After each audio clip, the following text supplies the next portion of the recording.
جی بالکل، جب جوڈیشل عدالت سے اس کا جسمانی ریمانڈ لیا جائے گا، جب وہ ریمانڈ مکمل ہوگا، اس کو جوڈیشل ریمانڈ کے لیے جیل بھیجا جائے گا، اس کے بعد پھر جو ہے وہ اس کی شناخت پریڈ ہوگی، اور شناخت پریڈ جو ہے وہ جیل میں ہی ہوا کرتی ہے.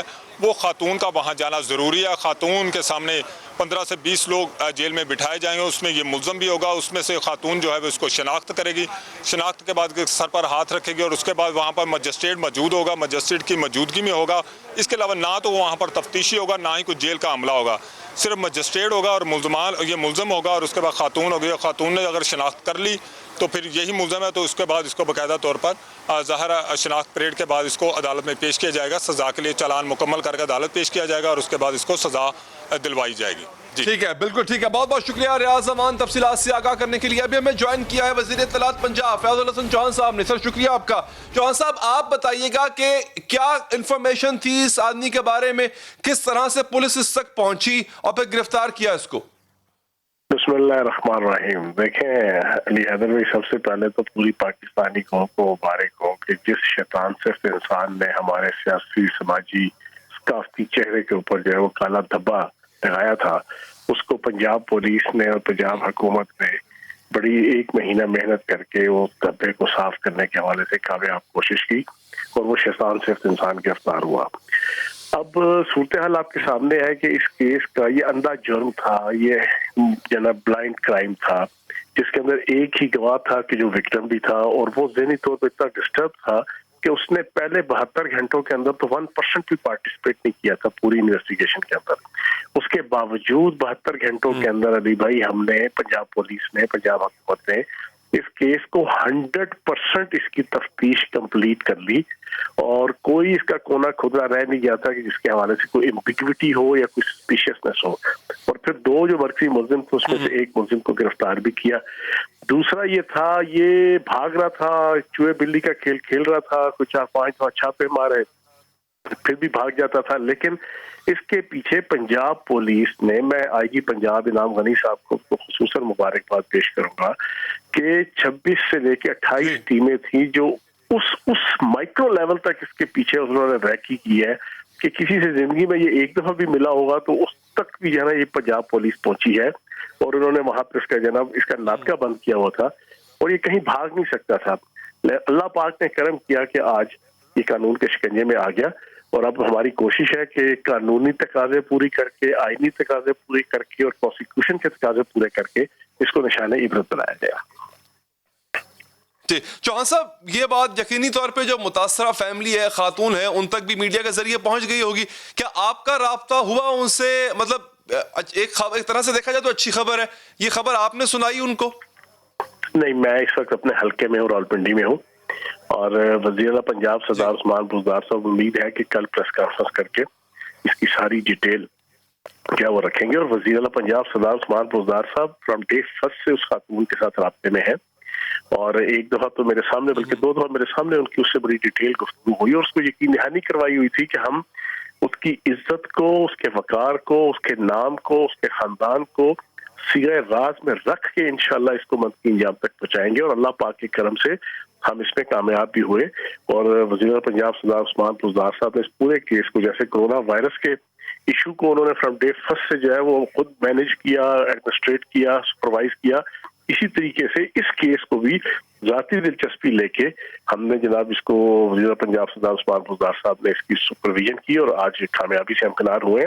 اب اگلا جو اس کا زینہ اور اگلا جو مرحلہ ہے وہ یہ ہے کہ اس کی پروسیکیوشن وہ ایسا طریقے سے ہو، جیسا دیکھا نا پہلا کیس تھا، یہ جون کے مہینے میں ریپ کرتا ہے 2013 میں جناب، اور اس کے بعد دسمبر میں رہا ہو کے آ جاتا ہے بری ہو کے، اور اس سے 4 مہینے بعد مارچ کے مہینے میں 3 مہینے بعد جناب ڈی این اے ٹیسٹ آ رہا تھا فرانسیسی ایجنسی سے 10 مہینے بعد.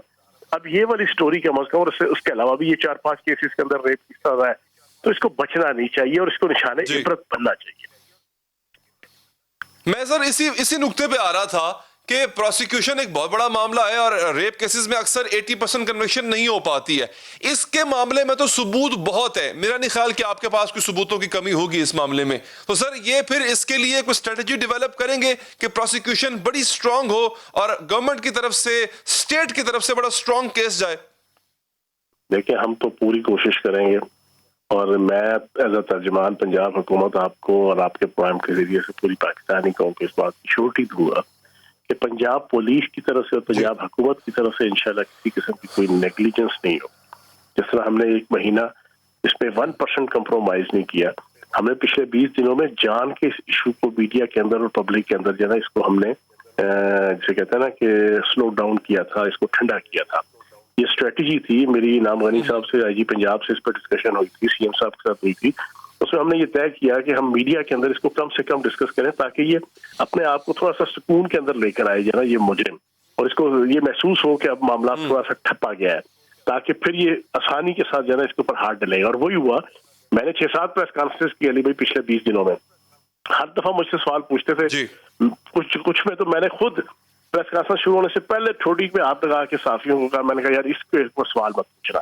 یہ نہیں کہ میں کوئی بھاگ رہا تھا یا مجھے کوئی اس سے جناب, ہماری ایک جناب پلاننگ تھی, ایک اسٹریٹجی تھی, ایک ٹیکٹیکلی ہم نے اس کو فی الحال ٹھنڈا کیا جائے تاکہ اس کو بھی محسوس ہو کہ یار معاملہ ٹھنڈا ہو گیا, یہ بھی ذرا اپنے آپ کو ایزی فیل کرے گا, تھوڑا سا کھل کے آئے گا.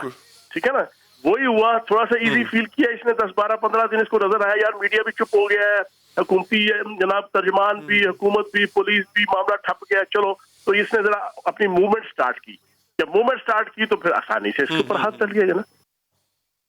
بالکل ٹھیک چوہان صاحب, یہ اچھی اسٹریٹجی تھی, کارگر ثابت ہوئی. ایک دفعہ پھر بہت اچھی خبر ہے کہ یہ ایک ایسا شخص جو پورے پاکستان کے لیے موسٹ وانٹڈ تھا, پورے پاکستان کو یہ آدمی مطلوب تھا, اس کو پنجاب پولیس نے بالآخر دھر لیا ہے. اچھی اسٹریٹجی کے آپ نے اپنائی, اور اس کے ساتھ ساتھ ناظرین اب اگلا جو مرحلہ ہے چوہان صاحب نے تو یقین دہانی کرائی ہے, دیکھنا یہ ہے کہ کیا یہ آدمی اب واقعی کیفر کردار تک پہنچتا ہے یا نہیں. آگے بڑھیں گے ناظرین. دشمن پھر متحرک ہوتے نظر آ رہے ہیں. فرقہ واریت, انتشار اور فسادات کو بھڑکانے کے لیے ٹارگٹ کلنگ کا گھناؤنا کھیل کھیلا جا رہا ہے. معروف عالم دین مولانا عادل کے قتل کے پیچھے بیرونی عناصر ہونے کے انکشافات سامنے آ رہے ہیں. دہشت گردی کے خدشات اور معلومات کے باوجود نامناسب اقدامات حکومت کی اہلیت پر سوال نشان لگا رہے ہیں, اور علماء بھی مولانا عادل کے قاتلوں کی فوری گرفتاری کے لیے حکومت پر دباؤ ڈال رہے ہیں. حکومت پر اسی بد اعتمادی کی وجہ سے آج مولانا عادل خان کے اہل خانہ نے واقعے کا مقدمہ درج کرانے سے انکار کر دیا, جس کے بعد اب مقدمہ سرکار کی مدعیت میں درج کیا جائے گا. پولیس ذرائع کے مطابق مقدمے میں انسداد دہشت گردی, قتل سمیت دیگر دفعات شامل کی جائیں گی, اور مقدمے کے اندراج کے بعد تفتیش CTD کے سپرد کی جائے گی. اب تک کی تفتیش کے مطابق سیکیورٹی اداروں کو مولانا عادل کے قتل میں 2 پڑوسی ممالک کے ملوث ہونے کے شواہد ملے ہیں. CTD ذرائع کا کہنا ہے کہ تفتیش میں کچھ ایسے اشارے بھی ملے ہیں کہ مفتی تقی عثمانی اور مولانا عادل پر حملے میں ایک ہی گروپ ملوث ہے. گزشتہ برس مارچ میں ممتاز عالم دین مفتی تقی عثمانی کو بھی کراچی میں ٹارگٹ کیا گیا, لیکن قاتلانہ حملے میں وہ محفوظ رہے تھے. تو یہ چاہیے تھا کہ مفتی تقی عثمانی پر حملے کے بعد حکومت چوکنا ہو جاتی اور نمایاں شخصیات کو فل پروف سیکیورٹی دی جاتی, لیکن ایسا نہیں کیا گیا, جس کا نتیجہ ملک کو ایک عالم دین کی شہادت کی صورت میں بھگتنا پڑ رہا ہے. اور ابتدائی تحقیقات کے مطابق اس واقعے کی کڑیاں مفتی تقی عثمانی پر قاتلانہ حملے سے ملتی ہیں. اگر اس واقعے کے ملزمان کے خلاف بر وقت کارروائی کر لی جاتی تو شاید اس وقت اس واقعے کے ہونے سے روکا جا سکتا تھا. اسی غفلت کی وجہ سے علماء بھی برہم دکھائی دے رہے ہیں. علماء کمیٹی کراچی کے حکومت 48 گھنٹوں کی مہلت دیتے ہوئے کہا ہے کہ علماء کمیٹی مولانا عادل کو سیکیورٹی نہ دینا حکومتی غفلت سمجھتی ہے. حکومت اور ریاستی ادارے قاتلوں کی فوری گرفتاری کے اقدامات کریں. مولانا عادل کے قتل اور نماز جنازہ کے بعد پرامن ہیں, رسمی بیانات کے بجائے سنجیدہ اقدامات اٹھائے جائیں. اگر مولانا عادل کے قاتل گرفتار نہ ہوئے تو ہڑتال اور احتجاج کیا جائے گا. دوسری جانب اس حوالے سے سندھ حکومت نے مولانا کو سیکیورٹی نہ ملنے کا ذمہ دار سابق چیف جسٹس ثاقب نثار کو قرار دیتے ہوئے کہا کہ سابق چیف جسٹس نے سیکیورٹی اسٹیٹمنٹس کمیٹی بنائی تھی, جس کی وجہ سے حکومت اہم افراد کو اپنی مرضی سے سیکیورٹی بھی نہیں دے سکتی ہے, جس کے نتیجے میں ایسے واقعات ہو جاتے ہیں. سیکیورٹی اسسمنٹ کمیٹی ہے, وہ کمیٹی اسس کرے گی کہ ان کو چاہیے کہ نہیں چاہیے. بے شمار اس کے ممبرز ہیں, مختلف ادارے اس کا حصہ ہیں. ایک ادارہ کہتا ہے کہ ملنا چاہیے, دوسرا کہتا ہے کہ نہیں ملنا چاہیے. اسی چکر میں جو ہے وہ معاملات نکل جاتے ہیں, اور 8-8 9-9 مہینے تک ان لوگوں کو ہم سیکیورٹی نہیں دے سکتے ہیں. صوبائی وزیر سعید غنی نے سابق چیف جسٹس کے علاوہ وزیر ریلوے شیخ رشید کے بیانات پر بھی سوال اٹھائے. انہوں نے کہا کہ شیخ رشید نے دہشت گردی کا خدشہ ظاہر کیا تھا، جس کے بعد مولانا عادل پر حملہ ہوا۔ اہم مطالبہ کرتے کہ اس کیس میں شیخ رشید کو بھی شامل تفتیش کیا جائے اور معلومات کی جائیں کہ ان کے پاس ایسی معلومات آتی کہاں سے ہیں۔ رشید نے کہا کہ اپوزیشن جو جلسے کر رہی ہے ان جلسوں میں کرونا بھی پھیلے گا اور دہشت گردی بھی ہو سکتی ہے، اور اس کے کچھ گھنٹوں بعد یہ دہشت گردی کا ایک بہت بڑا واقعہ کراچی شہر میں ہوا ہے۔ میں مطالبہ کرتا ہوں کہ شیخ رشید کو شامل تفتیش کیا جائے اور اسے پوچھا جائے اس کو کس نے بتایا ہے کہ دہشت گردی اپوزیشن کے جلسوں میں ہو سکتی ہے۔ اپوزیشن کو کہنا چاہتا ہوں کہ کورونا پھیلنے کا بھی اندیشہ ہے اور دہشت گردی کا بھی اندیشہ ہے۔ کل یہ نہ کہنا کہ شیخ رشید نے پہلے کہہ دیا تھا۔ اس قوم کو، اس پاکستان کو عدم استحکام میں داخل کرنے کی بھرپور کوشش ہے۔ دہشت گردی کے حوالے سے صرف شیخ رشید ہی نہیں بلکہ چند روز قبل وزیر اعظم بھی خدشات ظاہر کر چکے ہیں، اور مولانا عادل کے قتل کی مذمت کرتے ہوئے بھی انہوں نے دوبارہ بھارت پر ہی الزام لگایا کہ بھارت پاکستان میں فرقہ وارانہ فسادات کرانا چاہتا ہے۔ پاکستان کی نسبت کوشش کیا کسی نہ کسی طرح پاکستان کے اندر انتشار پھیلائے، شیعہ سنی کی لڑائی کروائے۔ یہ ہمیں پہلے 3 مہینے سے پتا تھا کہ انہوں نے شیعہ سنی کے اندر پورا انتشار کرنے کی کوشش کی۔ پہلے انہوں نے فیصلہ کیا تھا شیعہ اور سنی کے علماء کو قتل کروائیں، اسیسینیٹ کروائیں۔ وہ اللہ کا شکر ہے ہماری ایجنسی سے پکڑ لیا صحیح ٹائپ پہ۔ یہاں اسلام آباد میں 2 دہشت گرد گروپس پکڑے۔ اگر وزیر اعظم جانتے تھے کہ ملک دشمن قوتیں متحرک ہو رہی ہیں، وزیر ریلوے شیخ رشید بھی یہ خدشات ظاہر کر رہے تھے، تو سوال یہ ہے کہ ان خطرات سے نمٹنے کے لیے حکومت نے بیان دینے کے علاوہ کیا اقدامات کی؟ وزیر اعظم اور وزیر ریلوے کے بیانات کے مطابق حکومت کو اندازہ تھا کہ ملک میں دہشت گردی کے واقعات ہو سکتے ہیں، لیکن اس کے باوجود سیکیورٹی کے حوالے سے کوئی انتظامات کا یہ عالم ہے کہ گزشتہ برس مفتی تقی عثمانی کے قاتلانہ حملے کے ملزم کو پکڑنا تو دور کی بات، ان کا تعین تک نہیں کیا جا سکا، جس کی بڑی وجہ ناقص CCTV کیمرے ہیں۔ تقریباً 1.5 کروڑ کی آبادی کے شہر میں اس وقت صرف 2200 CCTV کیمریز موجود ہیں، جن میں سے کئی تو خراب ہیں اور جو ٹھیک ہیں ان کی فوٹیج ناقابل شناخت ہوتی ہے۔ سابق DG رینجرز میجر جنرل محمد سعید نے بتایا تھا کہ مفتی تقی عثمانی پر قاتلانہ حملہ کرانے والوں کا 35 سے زائد CCTV کیمروں کی مدد سے پتہ چلانے کی کوشش کی گئی تھی، لیکن کسی ایک کی بھی کیمرے کی کوالٹی اس قابل نہیں تھی کہ حملہ آوروں کی شناخت ہو سکے۔ اگر پولیس فورس کی بات کی جائے تو 1.5 کروڑ آبادی کے شہر میں صرف 34,000 پولیس اہلکار تعینات ہیں، جن میں سے 7 سے 8,000 VIP سیکیورٹی پر تعینات اہلکار شامل ہیں۔ اس کے علاوہ کراچی میں پولیس فورس کی کل تعداد تقریباً 34,000 ہے، جسے 1.5 کروڑ کی آبادی پر تقسیم کیا جائے تو 522 شہریوں کے لیے صرف ایک پولیس اہلکار۔ پولیس فورس کی یہ تعداد کراچی کی سیکیورٹی ضروریات کے سامنے انتہائی کم ہے۔ دوستو ایک وقفہ لیں گے ناظرین، وقفے کو آگے بڑھائیں گے۔ سیاسی درجہ حرارت مسلسل بلند ہو رہا ہے، حکومت اور اپوزیشن میں اعصاب شکن جنگ جاری ہے۔ ہر گزرتے دن کے ساتھ تناؤ میں اضافہ ہوتا جا رہا ہے۔ غداری کے مقدموں اور گرفتاریوں کی دھمکیوں کے بعد کشیدگی بھی بڑھتی جا رہی ہے۔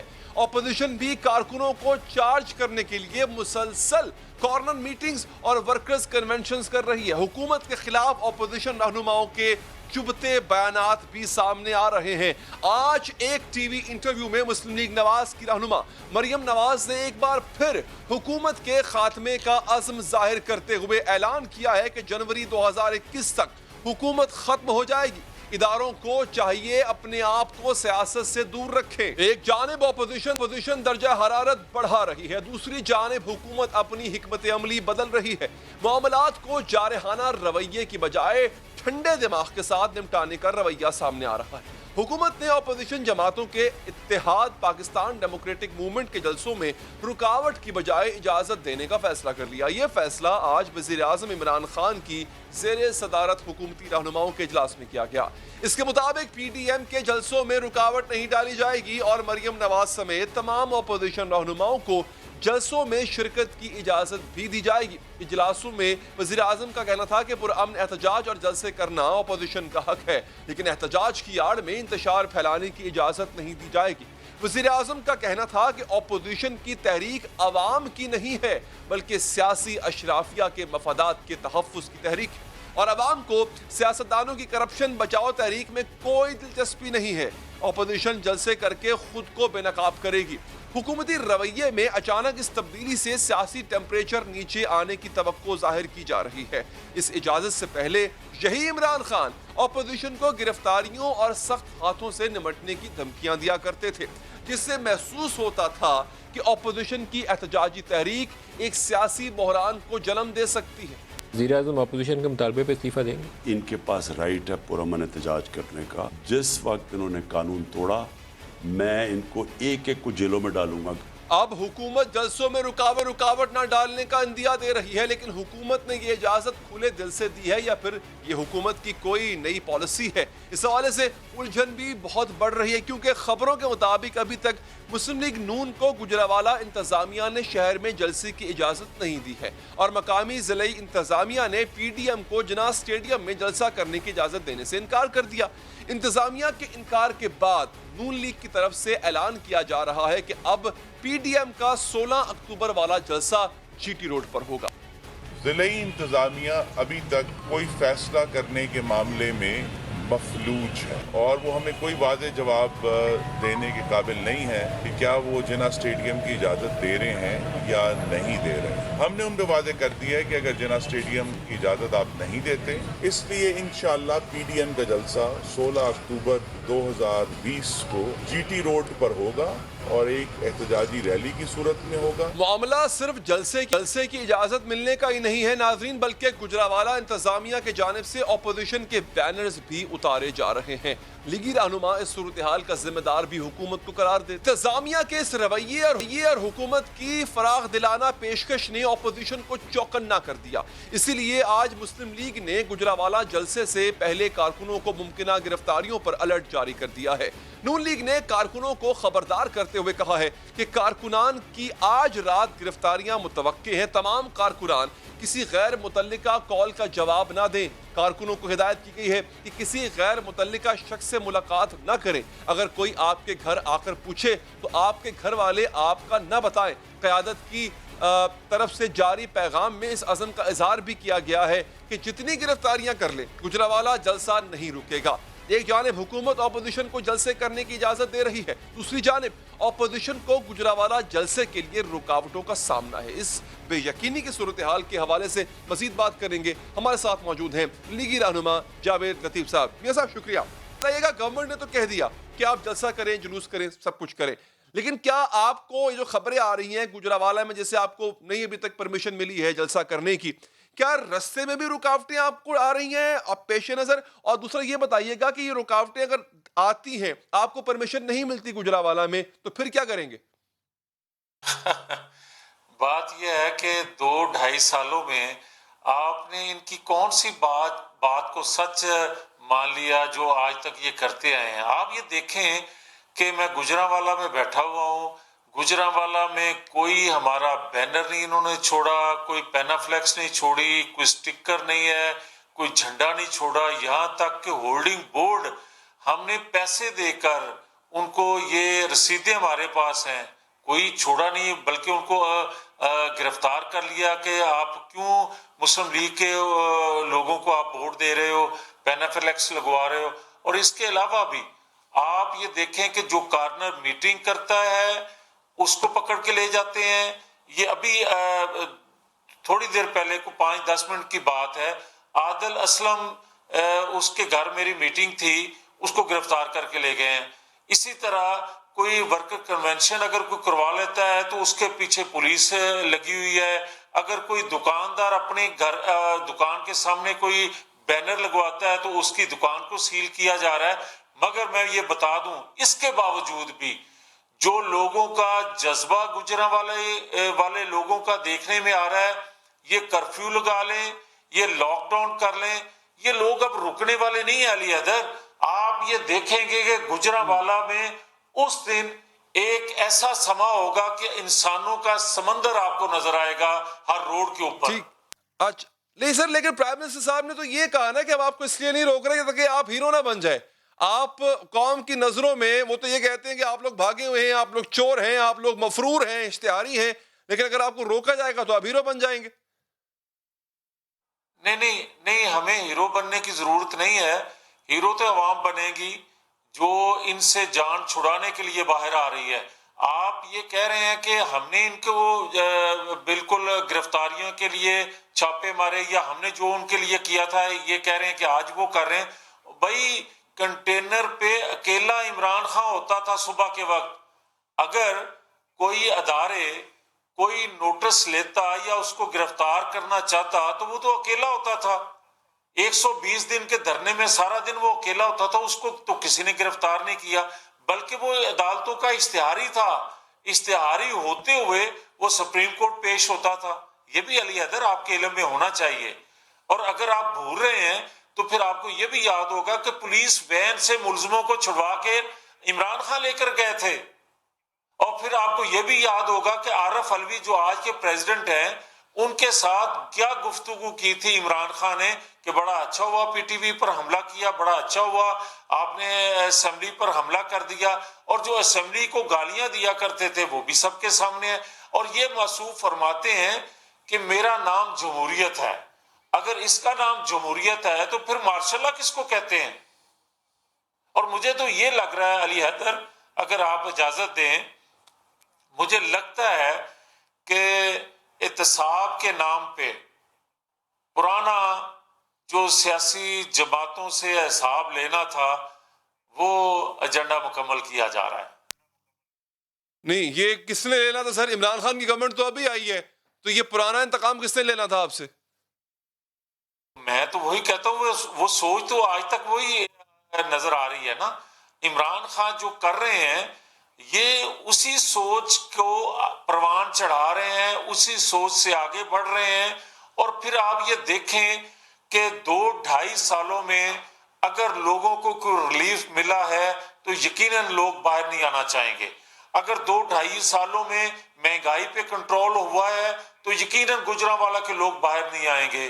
اگر 2-2.5 سالوں میں لوگوں کے گیس بجلی کے ریٹس 100 گنا نہیں بڑھ گئے تو یقیناً لوگوں کو باہر نہیں آنا چاہیے. اور اگر لوگوں کے کارخانے بند ہو گئے ہیں, اگر لوگوں کی دکانیں ٹھپ ہو کے رہی ہیں, کوئی بزنس نہیں رہ گیا کسی کا, اور یہاں تک ایک طرف لوگوں کو روٹی کے لالے پڑے ہیں اور دوسری طرف جو بیمار ماں باپ ہیں ان کے لیے دوائی لینے کے لیے ان کے پاس پیسہ نہیں ہے. 300 گنا ادویات کی قیمتیں بڑھ گئی ہیں. اس کے باوجود بھی کیا لوگ نہیں نکلیں گے؟ میں تو کہتا ہوں یہ تحریک عوام کی ہے جس کو ایک لیڈ کرنے کے لیے سیاسی جماعتوں کی قائدین آ رہے ہیں, مگر حقیقتاً یہ کال جو ہے یہ عوام کی ہے.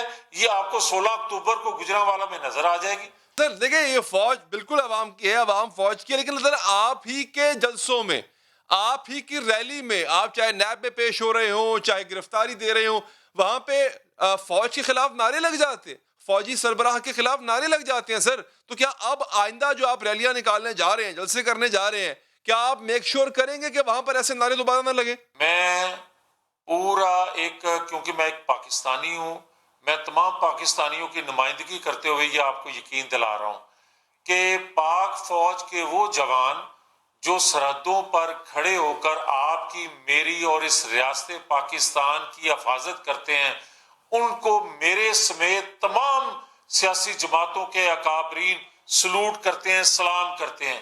مگر جنہوں نے پاکستان کے آئین قانون کو تسلیم نہیں کیا, جنہوں نے آئین قانون کو توڑا, وہ یحییٰ خان ہو تو مجھے یہ بتاؤ کہ کیا اس کو 21 توپوں کی سلامی جب دو گے جو پاکستان کے ٹوٹنے کا موجب بنا, تو پھر غدار آپ کہو گے؟ شادرہ میں آپ 42 لوگوں کو غدار کہہ دو, گجرانوالہ میں آپ عمران بٹ ہمارے ایم پی اے ہیں, ان کو آپ غداری کے مقدمات ان پہ درج کر دو. تو پھر مجھے یہ بتاؤ کہ کیا آپ موازنہ کر رہے ہو یحییٰ خان سے یا پرویز مشرف سے کر رہے ہو یا ایوب خان سے کر رہے ہو؟ کر کس سے رہے ہو؟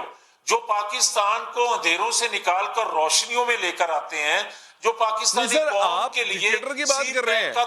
سر آپ ڈکٹیٹر کی بات کر رہے ہیں, میں آپ کو بتا رہا ہوں سر کہ آپ کے ان جلسے جلوسوں میں حاضر سروس جو جرنیل ہیں, ہماری پاک فوج کے جو سربراہ ہیں حاضر سروس, ان کے خلاف نعرے لگے ہیں.